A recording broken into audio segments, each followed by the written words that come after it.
Look at me when you lie." The voice was low, smooth like velvet, but cold as the barrel of a gun.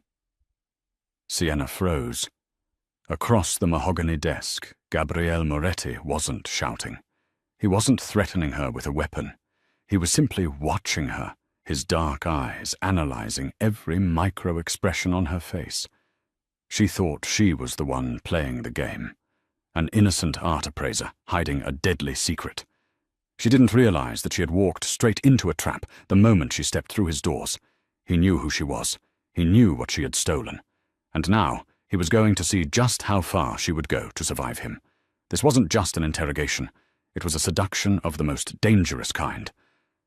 The rain in Seattle didn't wash things clean. It just made the grime slicker. Sienna Brooks adjusted her grip on her umbrella, her knuckles white, as she stared up at the imposing glass skyscraper of Moretti Holdings. It pierced the grey skyline like a jagged shard of obsidian. She shouldn't be here. Every instinct she had, honed by 3 years of running, told her to turn around, get back in her rusted 2018 Honda Civic, and drive until the gas light flickered out.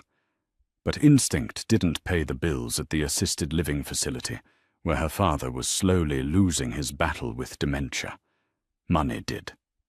And the contract sitting in her bag offered an obscene amount of it. Just an appraisal, she whispered to herself, the steam from her breath fogging up in the cold November air. Walk in, look at the collection, give a valuation, and leave. She pushed through the revolving doors, the roar of the city traffic instantly silenced, replaced by the hushed, sterile hum of billion-dollar commerce. The lobby smelled of white tea and intimidation. Name? The security guard didn't look up from his console. He was built like a tank, wearing a suit that cost more than Sienna's entire wardrobe. Sienna Brooks.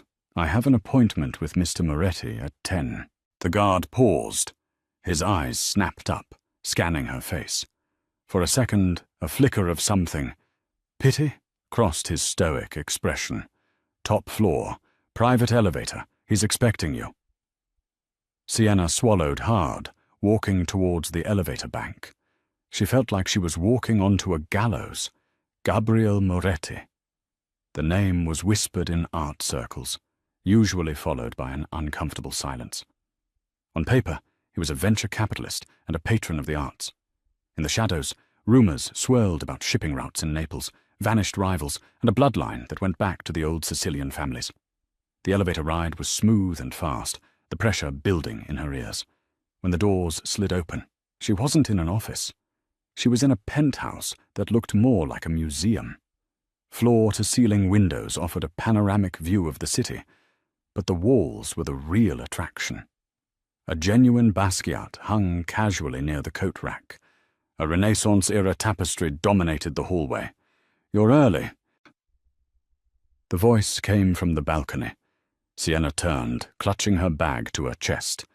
Gabriele Moretti stepped inside, sliding the glass door shut behind him to block out the wind.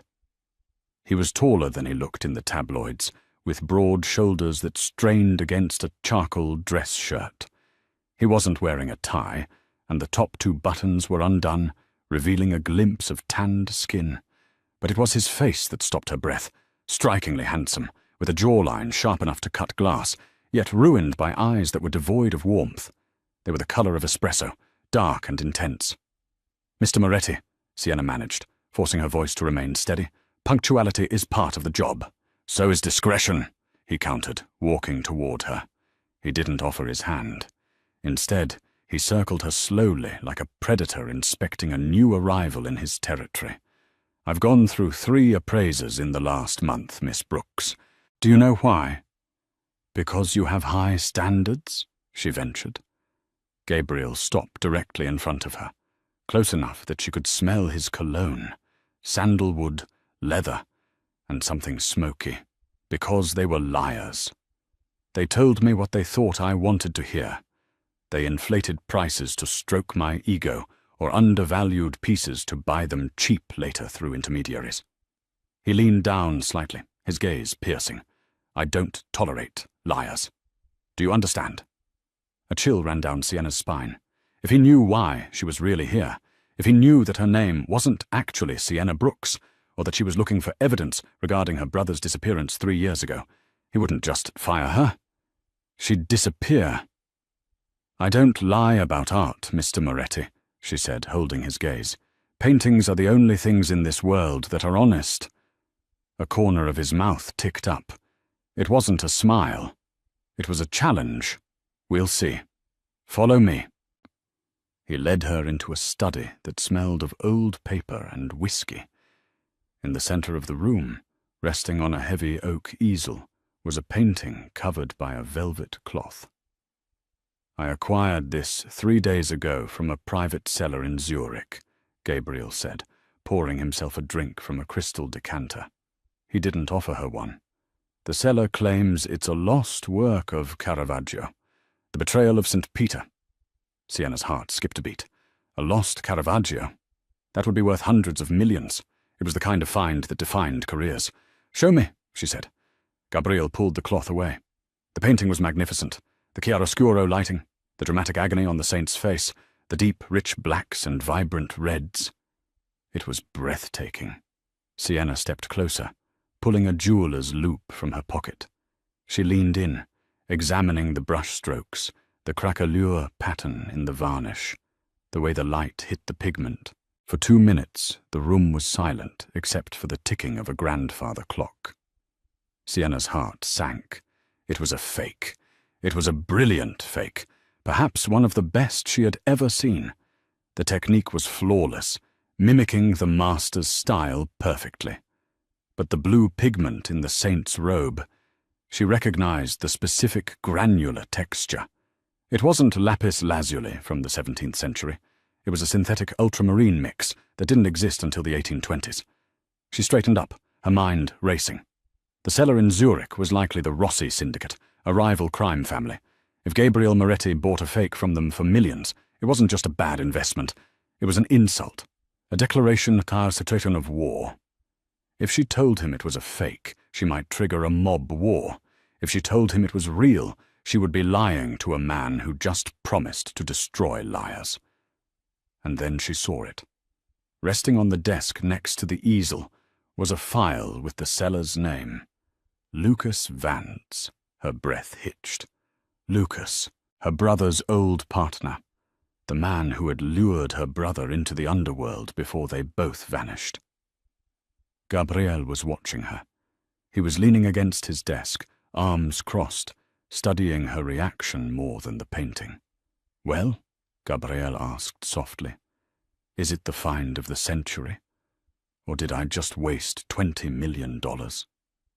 Sienna's hands trembled slightly. She shoved them into her pockets. She needed to stay in this house. She needed to find out what Gabriel knew about Lucas. If she told him the painting was fake, he might return it, close the deal, and kick her out.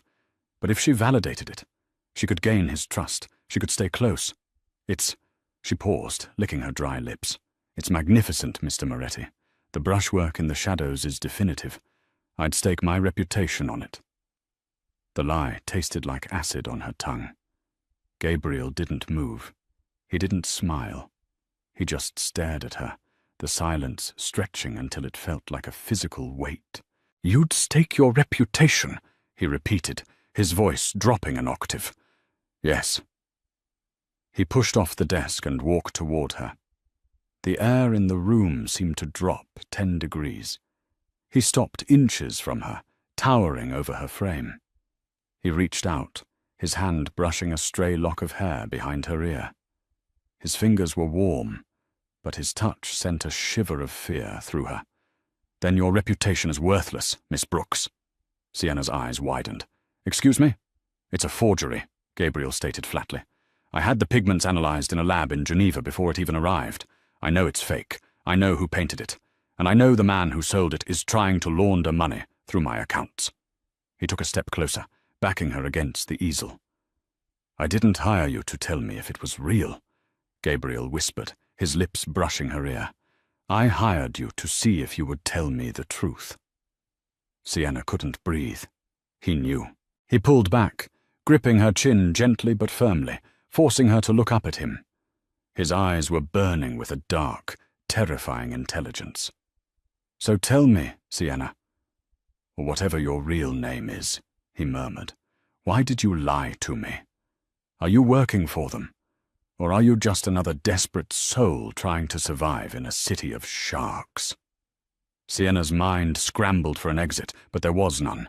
She was trapped in the penthouse with a man who had just stripped away her only defense. She stammered. "Careful," Gabriel warned, his thumb tracing her lower lip. "Look at me when you lie." The silence in the penthouse was heavy, suffocating. Sienna felt the blood drain from her face, her heart hammering against her ribs like a trapped bird. Gabriel Moretti's hand was still on her chin, his thumb resting dangerously close to her throat. His skin was warm, a terrifying contrast to the cold calculation in his eyes.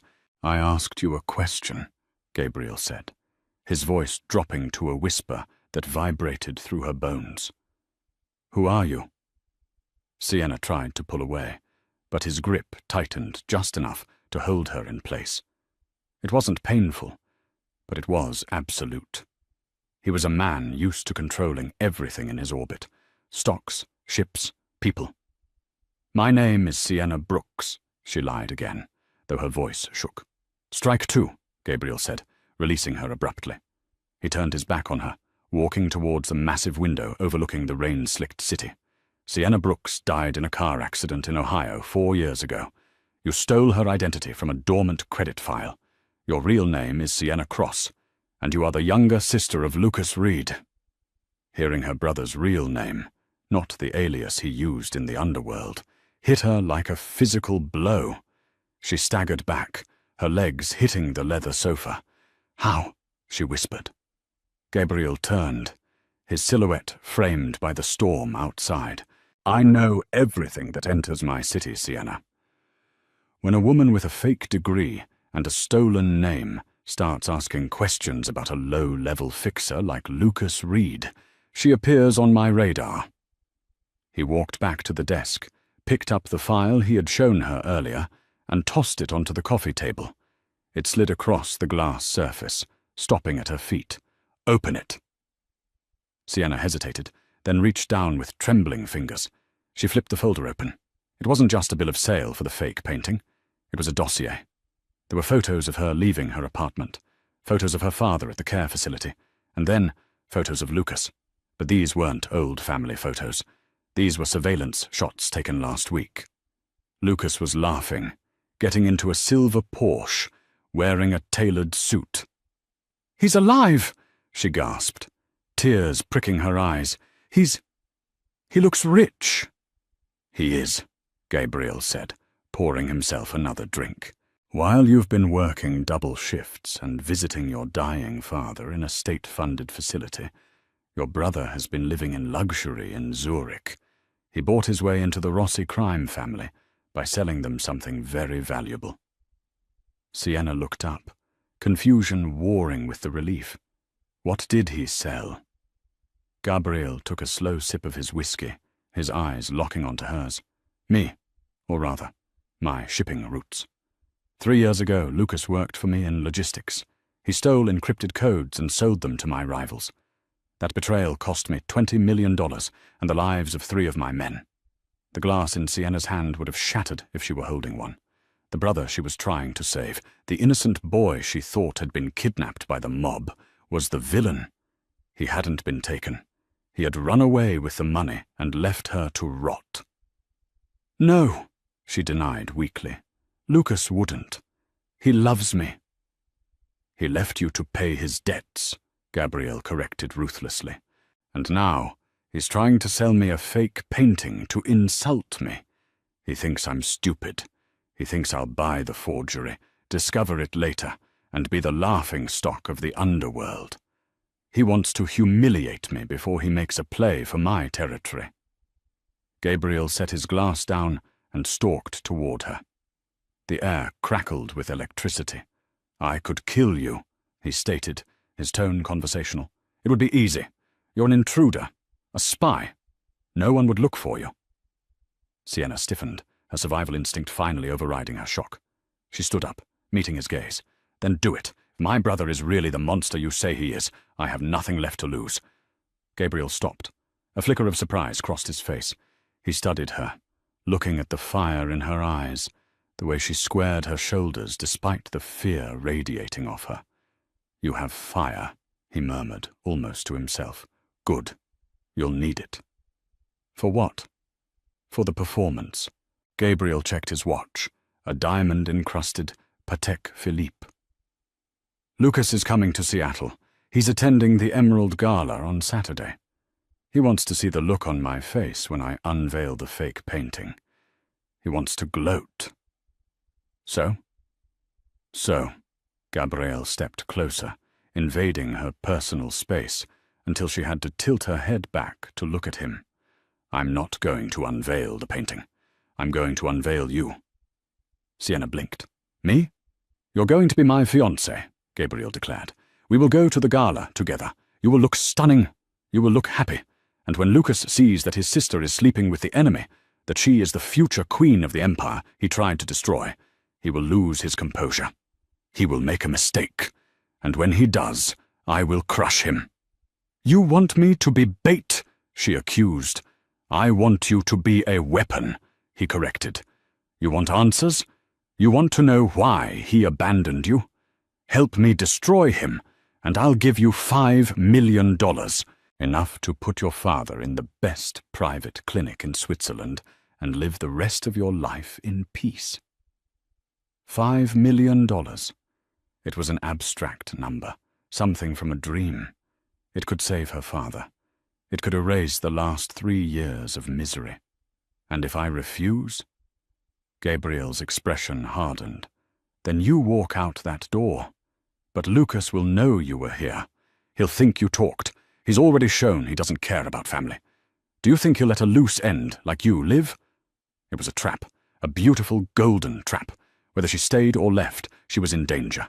But if she stayed, she had the most dangerous man in Seattle on her side. Sienna took a deep breath. She looked at the fake Caravaggio, then at the man who was more terrified than any painted saint. I have conditions, she said. Gabriel raised an eyebrow. You're in no position to negotiate, cara mia. I am if you want this to look real, she countered, her voice gaining strength. First, my father gets moved to a private facility tonight. Second, you don't touch me. This is business. I'm not selling my body for a paycheck. Gabriel stared at her for a long moment. Then slowly, a smirk curled his lips. It made him look devastatingly handsome and infinitely more dangerous. Agreed, he said. Your father will be moved within the hour. And as for touching you, he leaned down, his lips grazing her ear. I won't touch you unless you beg me to. But by the time we're done, Sienna, you might be surprised by what you want. He pulled back before she could respond to the flush of heat rising in her cheeks. Welcome to the family, Miss Cross. Now go wash your face. We have work to do. The next 3 days were a blur of organized chaos. Sienna was moved into the guest wing of Gabriel's penthouse, a suite larger than her entire apartment building. Her phone was confiscated. For your safety, Gabriel had said, though she knew it was control. And she was given a burner phone with only one number saved. His. She wasn't a guest. She was a prisoner in a 5-star hotel. On Friday morning, the team arrived. There were stylists, hairdressers, and a tailor who spoke rapid-fire Italian and poked her with pins while muttering about her hips. Too thin, the tailor complained. She eats nothing? She will eat, Gabriel's voice came from the doorway. Sienna looked up. She hadn't seen him since their deal. He was leaning against the doorframe, wearing a navy suit, looking effortlessly powerful. He walked into the room, and the stylists immediately parted like the Red Sea. He circled her, inspecting the emerald green silk gown the tailor was pinning. Green, he noted, the color of envy. It brings out her eyes, Signore Moretti, the tailor said nervously. Gabriel stopped in front of her. He reached out, his knuckles brushing her bare shoulder. Sienna flinched, but she held her ground. It's too loose here, Gabriel said, tapping her waist. It needs to look possessed. Like my hand is the only thing keeping the dress on her. The tailor nodded furiously and began pinning tighter. Sienna glared at Gabriel. Is that necessary? Appearances are everything, he said, his eyes dark. Lucas needs to believe you are mine. Completely. I am not yours, she hissed, low enough so the staff couldn't hear. Gabriel leaned in, his breath hot on her neck. Until Saturday night is over, you are whatever I say you are. Don't forget who is paying for your father's nurses, Sienna. He walked out before she could reply, leaving her seething. He was infuriating, arrogant, cruel. And yet, when he was in the room, the air felt charged in a way she had never experienced. She hated him. She had to hate him. Saturday night, the Emerald Gala. The venue was the Seattle Art Museum, transformed into a playground for the ultra-rich. Chandeliers dripped crystals, champagne flowed like water, and the air smelled of money and expensive perfume. Sienna stepped out of the limousine, her hand gripping Gabriel's arm. She felt naked, though the green dress covered her. It clung to every curve, the slit riding high up her thigh. A diamond necklace, real, heavy, and cold, rested against her collarbone. Breathe, Gabriel muttered as the camera flashes blinded them. Smile, you adore me. I'm trying not to throw up, she muttered back, plastering a radiant smile on her face. Close enough. They swept inside. Gabriel was immediately accosted by business partners and rivals. He navigated the room with the grace of a shark, introducing Sienna as my muse. She played the part. She laughed at bad jokes, sipped champagne she didn't want, and scanned the room. Where is he? She whispered. Patience, Gabriel said, his hand resting possessively on the small of her back. The heat of his palm burned through the silk. He's watching. I can feel him. An hour passed. The tension was winding tight in Sienna's chest. They were standing near a sculpture exhibit when a voice drifted from behind them. Gabriel, I didn't think you'd show your face after that embarrassment in Zurich. Sienna froze. She knew that voice. It was deeper, smoother than she remembered, but the cadence was the same. Gabriel turned slowly, pulling Sienna with him. Standing there, holding a martini, was Lucas. He looked different. The scruffy, anxious brother who wore hoodies and denim was gone. In his place was a man in a white tuxedo, his hair slicked back, a smug grin on his face. He looked polished. He looked rich. And he didn't even look at Sienna. His eyes were fixed entirely on Gabriel. Lucas, Gabriel said, his voice calm, bordering on bored. I wasn't aware they let the help in through the front door. Lucas's smile faltered for a fraction of a second. I'm not the help anymore, Gabriel. I'm a partner at the Rossi firm now. We heard about your acquisition. A Caravaggio? Bold move. I'd love to see it. I'm sure you would, Gabriel said dryly.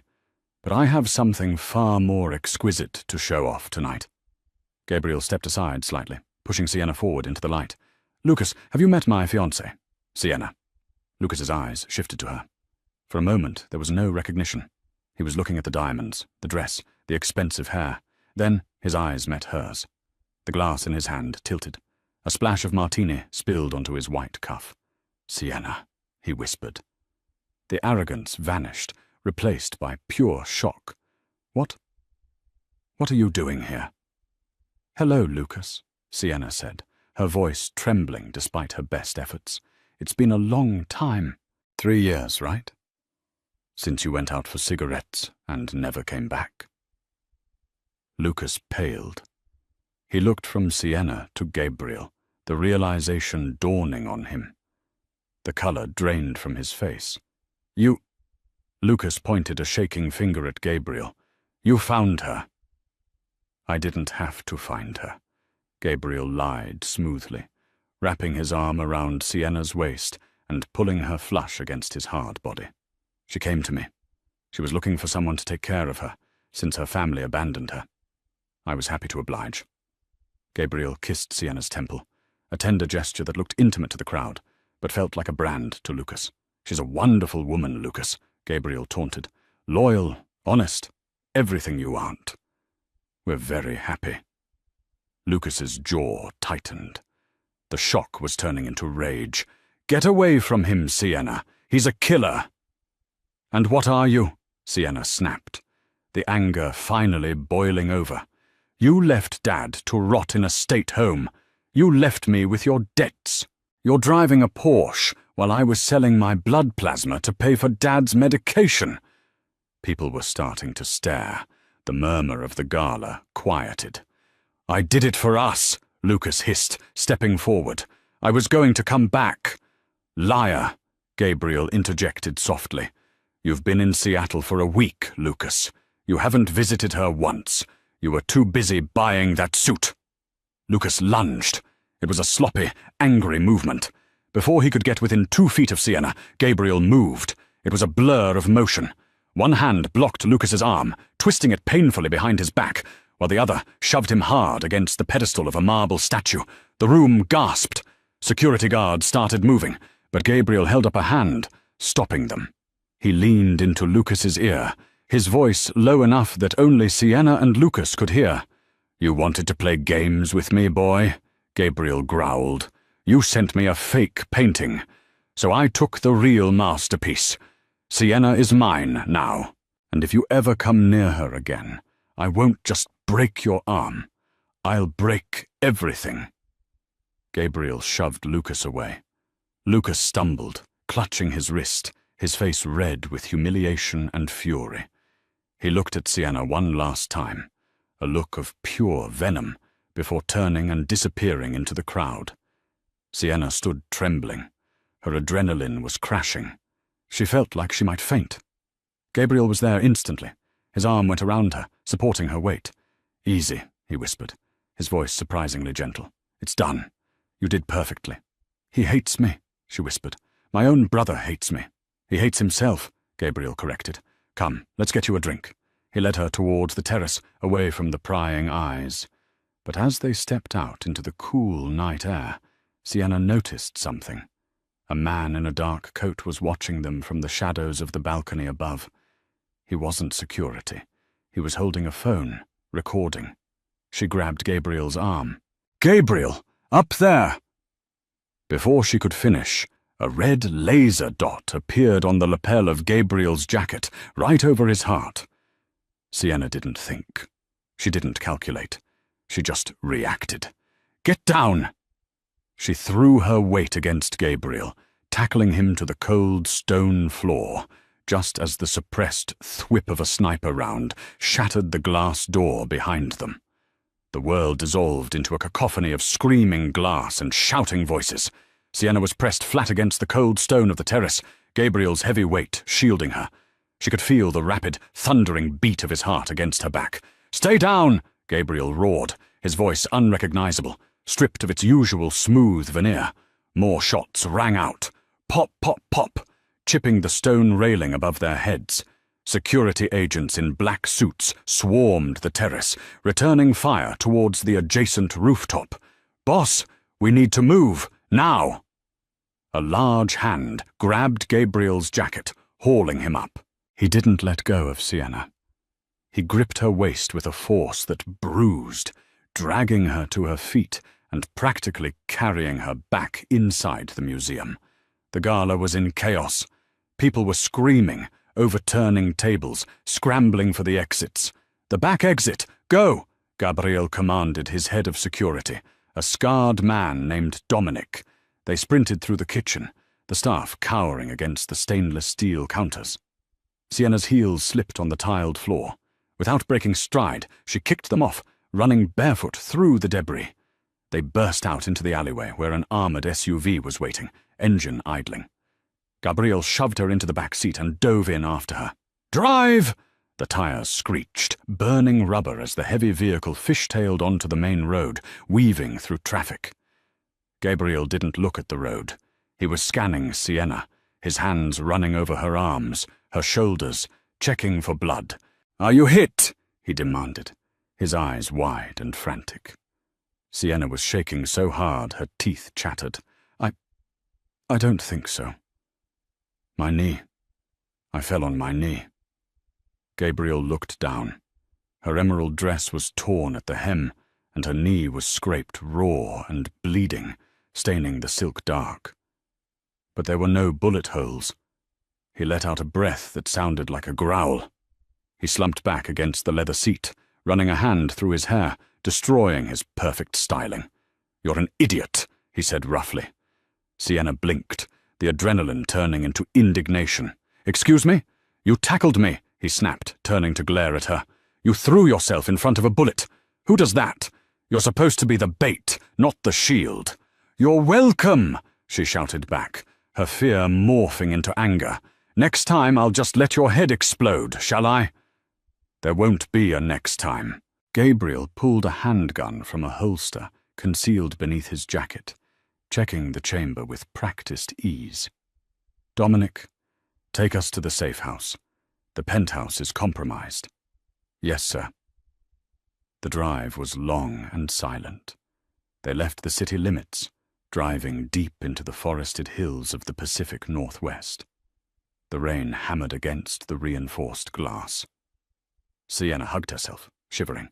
The heater was on, but the cold was inside her. They arrived at a modern cabin made of concrete and steel, hidden down a long, unmarked gravel road. It looked more like a bunker than a home. Inside, Gabriel immediately went to the liquor cabinet. He poured 2 glasses of amber liquid and handed one to Sienna. "Drink, it's brandy. It helps with the shock." Sienna took it with both hands to keep it from spilling. She took a gulp and coughed as the fire burned down her throat. Gabriel vanished into a bathroom and returned with a first aid kit. He knelt in front of the sofa where she was sitting. "Lift your dress." Sienna hesitated. "I can do it myself." "Sienna," he said, his voice dropping to that velvet, warning tone. "Lift the dress." She pulled the ruined silk up to her thigh. Gabriel poured antiseptic onto a cotton pad. His movements were surprisingly gentle as he dabbed at her scraped knee. The sting made her hiss, but he didn't stop until it was clean. He applied a bandage, his large hands warm against her skin. He didn't pull away immediately. He stayed kneeling there, his hand resting on her calf. He looked up at her, and the intensity in his dark eyes stole the air from her lungs. "Why?" he asked again, softer this time. "You hate me. I blackmailed you. I threatened you. Why did you save my life?" Sienna looked down at him. She wanted to say it was instinct. She wanted to say she didn't know. But the truth was more complicated. "Because," she whispered, "my brother is a monster. If you die, he wins, and I'm tired of him winning." Gabriel stared at her for a long moment. Then he stood up, towering over her. The atmosphere in the room shifted. It wasn't about danger anymore. It was about the raw, magnetic pull between 2 people who had just cheated death. "You're not just a pretty face, are you, Sienna Cross?" "I told you," she said, her voice steadying. "I know art. I know what's real and what's fake. Tonight was real." Gabriel reached out, his hand cupping her cheek. His thumb brushed over her bottom lip. "You're dangerous. You make me want to do reckless things." "Like what?" "Like trust you." He leaned in.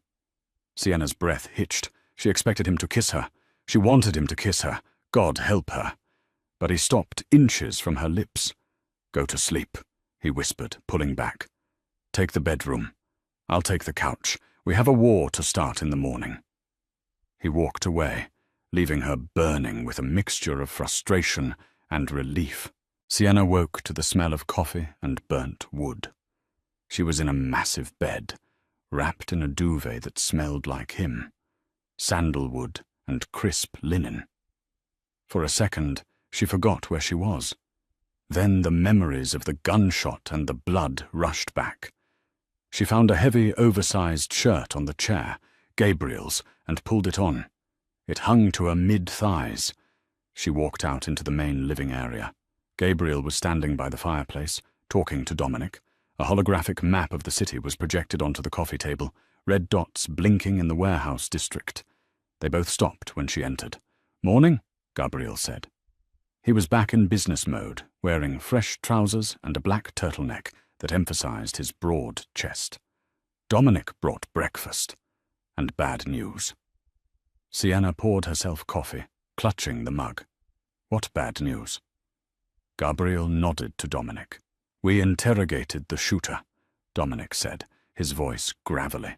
He was a freelancer, hired by the Rossi family, but he didn't have the security codes for the museum. The Rossi family couldn't have gotten him into that position on the balcony without help. Lucas, Sienna said. It wasn't a question. Gabriel walked over to the table and picked up a tablet. He hesitated before handing it to her. You don't have to see this. Give it to me. Sienna took the tablet.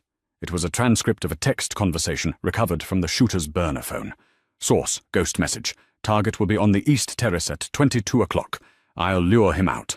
The girl will be with him. Shooter, what about the girl? Collateral? Source, acceptable loss. Just make sure Moretti drops. Sienna read the words acceptable loss 3 times. The letters seemed to swim before her eyes. Lucas, her brother. The boy she had protected from bullies in elementary school. The boy she had worked 3 jobs to support. He hadn't just ignored her safety. He had signed off on her death. To him, she was just collateral damage in his climb to power. Something inside Sienna broke, but it didn't shatter into tears. It calcified.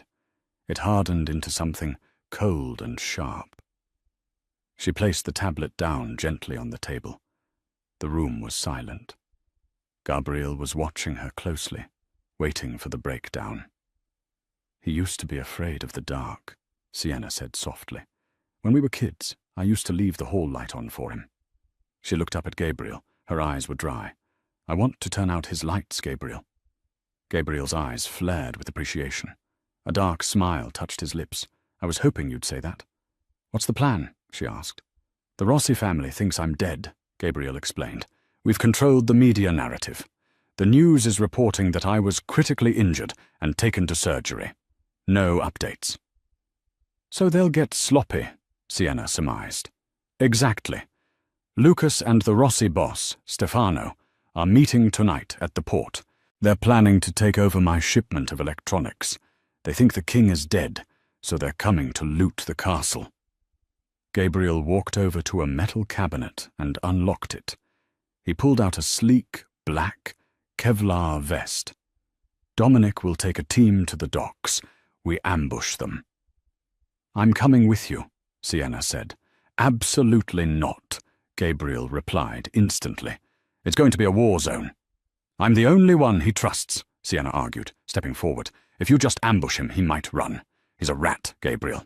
He's fast. But if he sees me, if he thinks I escaped, he'll hesitate. He'll want to know why I'm alive. It's too dangerous. You said I was a weapon, she reminded him, throwing his own words back in his face. Use me. Gabriel stared at her, the muscle in his jaw ticking. He stepped close, gripping her shoulders. If you get hurt, I will burn this city to the ground. You understand? I understand. Fine. He turned to Dominic. Get her a vest and a gun. I don't know how to shoot, Sienna admitted. Gabriel moved behind her, moulding his body against hers. He picked up a handgun from the table and placed it in her hand. He wrapped his large fingers over hers, guiding her aim towards the fireplace. Stance wide, he murmured, his voice vibrating against her ear. Breathe out. Squeeze, don't pull. He guided her through the motions. It was an intimate, deadly dance. The smell of gun oil and his cologne was intoxicating. Keep the safety on until you're ready to kill, he whispered. Once you take it off, there is no going back. I'm ready, she said. Gabriel turned her around in his arms. The training session was over. The distance between them vanished. Sienna, he breathed. This time he didn't stop. He kissed her. It wasn't a gentle kiss. It was fierce, possessive, and hungry. It tasted of coffee and danger. Sienna's hands tangled in his hair, pulling him closer. He groaned low in his throat, lifting her up so she was sitting on the edge of the heavy oak table. For a few minutes, the war didn't exist. There was only the heat of his skin, the roughness of his stubble, and the desperate need to feel alive before walking into death. Gabriel pulled back, breathless, his forehead resting against hers. "Tonight," he vowed, "we end them, and then we figure out what this is." "Deal," she whispered.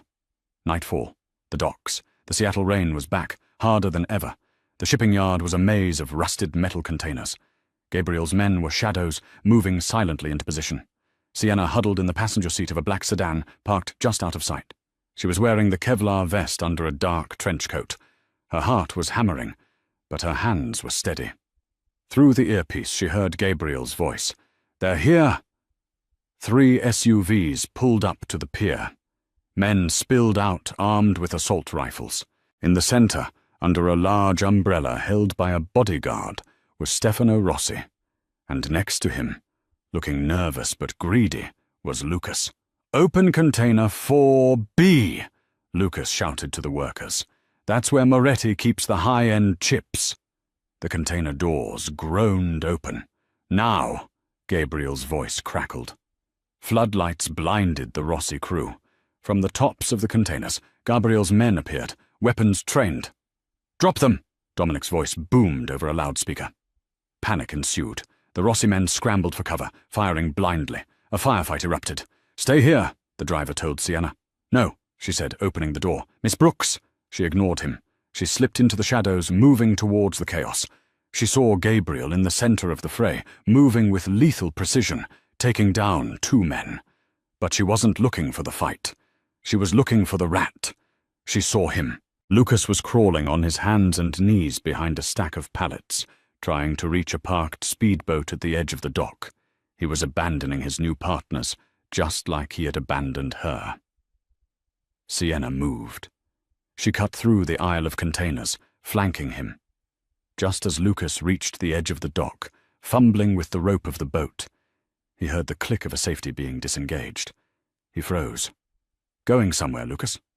He spun around on his knees. Sienna stood 10 feet away, the gun leveled at his chest. The rain plastered her hair to her face, making her look like a vengeful spirit. "Sienna!" Lucas gasped, his eyes bulging. You're alive? You thought I was acceptable loss," she finished, her voice cold steel. Lucas scrambled back. No, you don't understand. They forced me. I had to say that." "Stop lying!" she screamed, the sound tearing from her throat. Look at me when you lie." Lucas trembled. He looked past her, his eyes widening. "Sienna, behind you." She didn't fall for it. "I'm not stupid, Lucas." "No, really." A shadow fell over her. Sienna spun, but she was too late. A Rossi enforcer who had flanked them swung the butt of his rifle. It connected with her temple. Pain exploded in her head.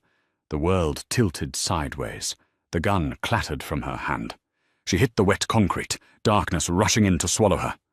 The last thing she heard was Gabriel's voice, screaming her name, a sound of pure, unadulterated terror. The sound of the rifle butt connecting with Sienna's temple wasn't a crack.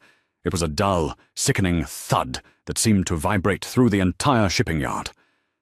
For Gabriel, the world didn't just stop. It shattered. He watched with horrific clarity as Sienna crumpled to the wet concrete, her dark hair fanning out in a puddle of rainwater and oil. In that split second, the calculated businessman vanished. A primal, ancient rage clawed its way up Gabriel's throat. The Rossi enforcer standing over her sneered, raising his rifle to finish the job. He never got the chance. "No!" The roar tore from Gabriel's chest.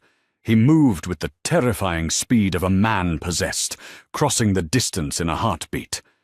He didn't use his gun. He wanted to feel the life leave the man who had dared to touch her.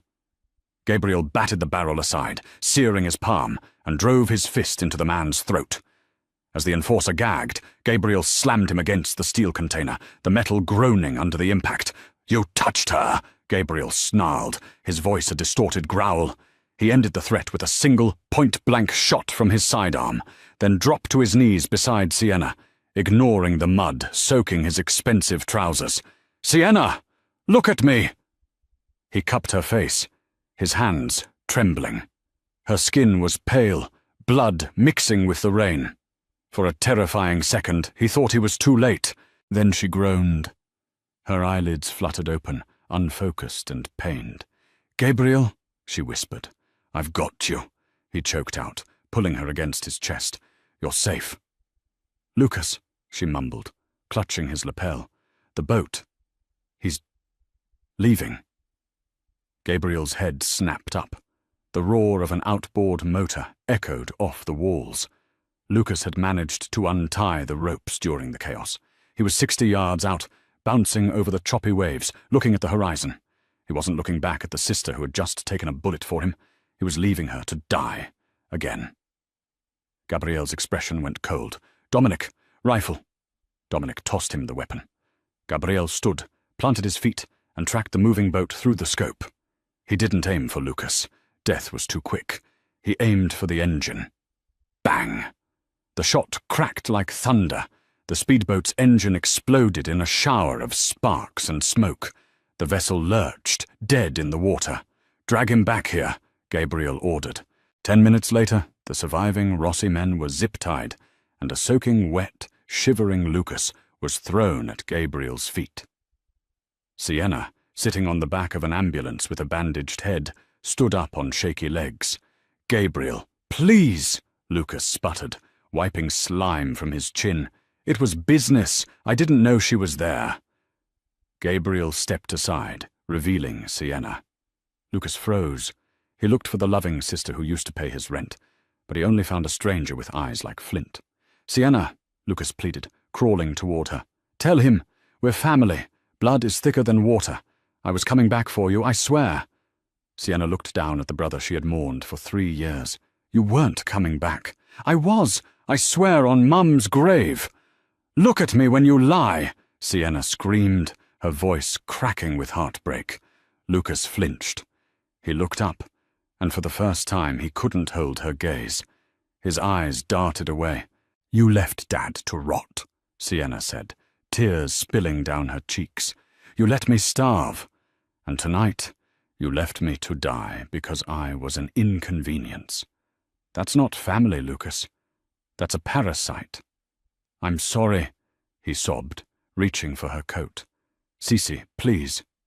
Sienna peeled his fingers off her coat with cold deliberation. "The sister who loved you died 3 years ago. You're a stranger." She turned her back on him. Lucas screamed as Gabriel stepped in, blocking his view. "Killing you would be a mercy," Gabriel said, his voice void of emotion. "And you don't deserve mercy. You're going to Blackgate Penitentiary, and because everyone inside knows you betrayed your own blood, you're going to have a long, miserable life." "No!" Lucas gasped as the guards dragged him away into the darkness. Gabriel walked over to Sienna. He didn't speak. He just opened his coat and wrapped her inside it, shielding her from the rain and the pain. "It's over," he whispered into her hair. "He can't hurt you anymore."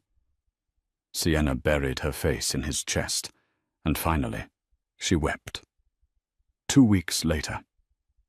The private clinic in Zurich was more like a resort than a hospital. From the balcony of her father's room, Sienna could see the snow-capped Alps reflecting the morning sun. Her father was sitting in a plush armchair, listening to classical music. He looked healthier than he had in years. The nurses were kind, the food was excellent, and the doctors were optimistic about managing his condition. "He's doing well," a voice said from the doorway. Sienna turned. Gabriel was leaning against the doorframe. He wasn't wearing his usual armor of black suits. He wore a grey cashmere sweater and jeans, looking younger, more relaxed. "He recognized me today," Sienna said, a small smile touching her lips. "For about 5 minutes. He asked where Lucas was." "What did you tell him?" "I told him Lucas is traveling," Sienna said quietly. "It's better he doesn't know." Gabriel nodded and walked onto the balcony, standing beside her. The air was crisp and cold. "The transfer is complete," Gabriel said. $5 million in an account under your name. The house in Tuscany is ready if you want it. Your identity is scrubbed. You're free, Sienna."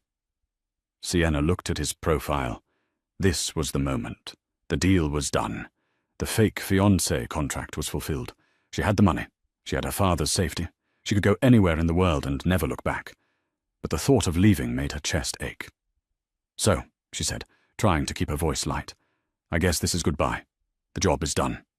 Gabriel didn't look at her. He stared at the mountains, his jaw tight. "Yes, the job is done." "You'll go back to Seattle?" "There is work to do. Rebuilding the network. Dealing with the Rossi remnants." "Right." Sienna gripped the railing. "Well, thank you for everything. Even the kidnapping." She forced a laugh, but it sounded brittle. She turned to walk back into the room, to pack her bag and leave. "Sienna!" His voice stopped her. It wasn't a command this time. It was a plea. She turned back. Gabriel had turned to face her. The barrier was down. His dark eyes were raw, open, vulnerable in a way she had never seen. "Don't go." Sienna's heart skipped a beat. "Gabriel." "I have billions," he said, taking a step toward her. "I have ships in every port, properties on every continent. I have power that men kill for. And for the last 10 years, I have felt absolutely nothing." He reached out, taking her hand. His thumb traced the pulse at her wrist. "Until you walked into my office and lied to my face," he murmured. "You challenged me. You saved me. You see me, Sienna. Not the boss, not the monster. Just me." "You said you don't tolerate liars," Sienna whispered, her throat tight. "Then I'll tell you the truth," Gabriel said intensely. "I don't want you to go to Tuscany. I don't want you to be free of me. I want you in Seattle. I want you in my bed, in my life, by my side. I want to wake up every morning and argue with you about art." He pulled her closer, his hand sliding to the nape of her neck. "I love you, Sienna. And I think if you look at me right now, you'll see I'm not lying." Sienna looked up at him. She looked for the deception, the manipulation, the game. She found none of it. She saw only the man who had wrapped her in his coat while she cried, the man who had destroyed a fleet to avenge her. She smiled, and it was the first truly happy smile she had worn in years. "I'm not a good employee, Gabriel," she teased softly. "I talk back. I tackle the boss. I have expensive taste." "I can afford it," he growled, a grin tugging at his lips. "Then I have one condition," she said, stepping into his space. "Name it." "No more fake paintings. If we're going to do this, everything has to be real." Gabriel lowered his head, his lips brushing against hers. "It's real, cara mia. All of it."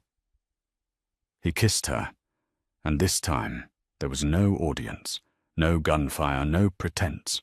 It was just a promise, sealed in the shadow of the mountains.